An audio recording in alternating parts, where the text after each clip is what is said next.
ada. Setelah ketemu baru kita buat jurnal. Jadi ini hitung-hitungannya.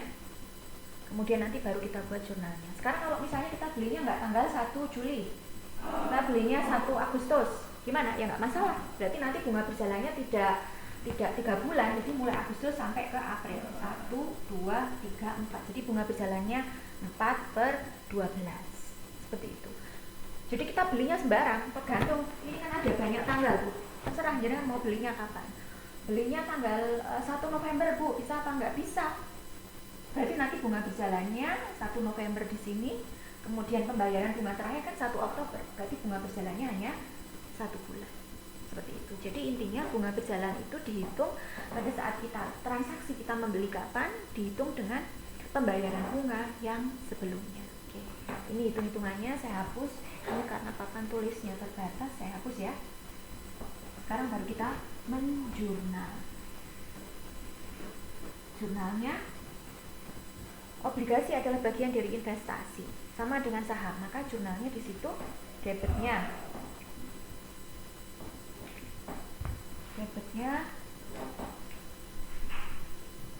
investasi, obligasi di debit. Kemudian yang tadi bunga berjalan itu di debit. Jurnalnya, akunnya adalah piutang pendapatan bunga. Piutang pendapatan bunga ini tadi untuk menghitung bunga berjalan. Investasi obligasi akan dijurnal sebesar harga perolehannya. Harga perolehannya 40.750 debit. Kemudian bunga berjalannya 1.350 kredit. Kemudian kas yang keluar besar 42.100. Ini jurnal yang pertama. Jurnal yang pertama adalah jurnal pada saat pembelian. 1. Debitnya investasi obligasi dicatat sebesar harga perolehannya. Harga perolehan itu berarti harga kurs ditambah dengan biaya-biaya lain. Kemudian piutang pendapatan bunga ini untuk menghitung bunga berjalan. Kalau misalnya jenengan belinya pas tanggal 1 Juli, pas pada saat penerimaan bunga 1 April atau 1 Oktober, maka ini nggak ada nih. Yang B ini nggak ada. Jadi langsung investasi obligasi, kemudian kreditnya kas. Ini jumlah kasnya. Jadi ketika kita membeli obligasi, itu sebenarnya kita termasuk membeli bunganya. Kok bisa ya? Contoh gambarannya seperti ini. Misal saya beli sepeda motor punyanya Mas Adi. Misal kebetulan sepeda motor itu masih kredit. Mas Adi punya sepeda motor, dia belinya masih kredit. Nah, kemudian belumlah sampai kreditnya lunas, terus dijual ke saya. Dijual dengan harga 5 juta. Maka saya akan membeli sepeda motor itu dengan harga 5 juta plus membayar utangnya. Kan Mas Adi masih punya utang tuh. Bisa nggak saya membeli? Mas, saya tak beli sepeda motornya 5 juta aja ya, tapi utangnya nggak saya beli ya. Bisa apa nggak kira-kira? Nggak bisa. Jadi ketika saya membeli sepeda motornya Mas Adi yang masih kredit itu, saya juga harus membayar utangnya atau angsurannya. Kalau di obligasi ya sama seperti tadi, membeli obligasi termasuk membeli bunganya. Kalau yang di sepeda motor tadi, membeli sepeda motor yang masih angsuran plus sisa angsurannya. Oke. Seperti ini jurnal yang pertama. Kalau di hitung-hitungan skornya, satu jurnal yang benar itu skornya 6. Seperti itu. Oke, itu jurnal yang pertama. Sudah ada jawabannya di lembar jawabnya, saya hapus. Kemudian kita lanjutkan untuk jurnal yang selanjutnya. Jurnal yang selanjutnya jurnal apa? Kita ikuti saja kalendernya. Tadi posisi kita kan di sini. Nah, posisi kita kan di sini. Nah, ini kan? Oke. Kemudian kita lanjutkan kalendernya. Ini 1 Juli, kemudian 1 Agustus. Kalau ini utang piutang biasa, maka 1 bulan setelahnya kan saya berhak mendapatkan bunga. Kalau di utang bank, bunga dibayarkan setiap bulan. Kalau di obligasi, sama. Ini juga Unilever juga membayar bunga, tetapi dia tidak dibayarkan secara tunai. Nanti dia bayarnya di bulan Oktober. Jadi dia hanya berhak mendapatkan bunga saja, hak saja. Tapi kasnya tidak. Jadi karena nggak dapat apa-apa, ya sudah abaikan, tidak perlu dijurnal.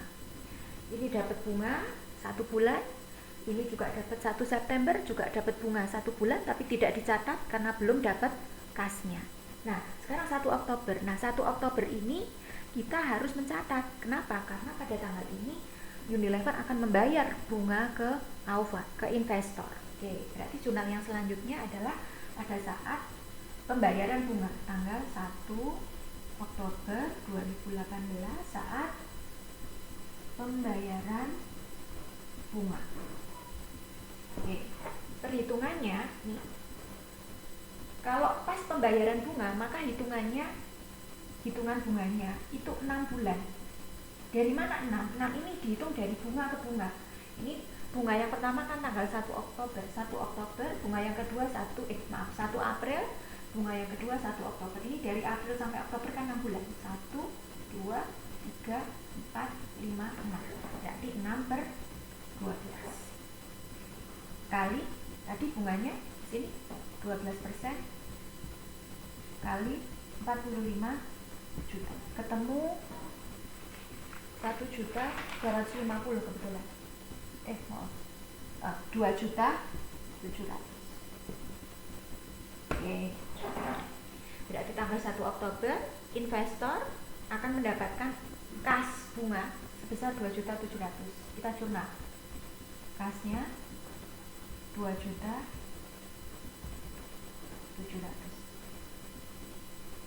Kasnya debit 2.700.000. Oke. Ketika kita mendebitkan kas, maka menurut prinsip akuntansi piutang-piutang yang sebelumnya harus dihapus. Oke. Tadi di jurnal yang pertama, sudah saya hapus, kita lihat di sini. Nah, ini ya. Kelihatan nggak ya? Oke. Tadi di jurnal yang pertama kita kan mencatat pada saat pembelian itu kan kita mencatat tadi debitnya investasi obligasi 40.750.000, kemudian piutang pendapatan bunga. Nah, sekarang yang piutang pendapatan bunga dari bunga berjalan itu kita hapus. Kita kreditkan. Piutang pendapatan bunga. Tadi piutang pendapatan bunganya 1.350.000. Oke. Jadi yang dikredit ini adalah untuk menghapus dari bunga berjalan pada saat kita membeli. Seperti itu.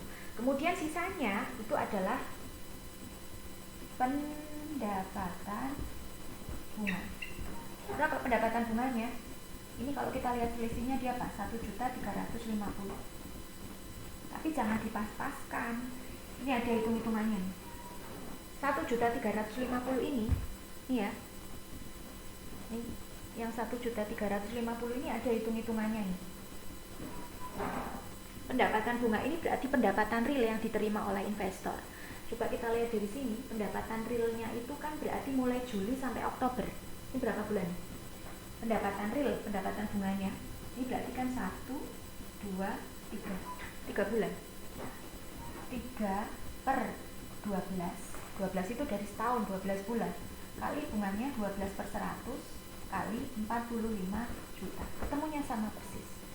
Jadi sebenarnya kas yang kita peroleh dari pendapatan bunganya tok itu hanya 1.350.000 yang ini. Lah yang 1.350.000 ini tadi kita minta ganti. Ketika kita membeli tadi yang jurnal pertama kan kita disuruh membeli bunganya. Lah sekarang kita minta ganti. Jadi kas sebesar 2.700.000 itu sebenarnya terdiri dari 2 item. Satu dari pendapatan bunga real ini yang 3 bulan. Kemudian yang sisanya ini ijol dari bunga berjalan. Seperti itu. Nanti kalau jenengan coba bikin soal yang lain, ini kebetulan angkanya sama. Nanti jenengan bisa utek-utek soal sendiri, cari yang nanti angkanya berbeda. Ini jurnal yang kedua, yaitu jurnal pada saat penerimaan bunga. Jadi sekarang posisi kita sudah di sini. Ya. Itu jawaban soalnya ada di ada di halaman yang kedua. Kelihatan ya, ada di halaman kedua. Ini ada hitung-hitungannya. 1.350.000. Ini nggak begitu jelas ya. Di halaman kedua. Dah. Kita lanjutkan. Saya hapus. Jadi posisi kita sudah di tanggal 1 Oktober pada saat penerimaan bunga. Ya, Bos. Oke, terus kita lanjutkan.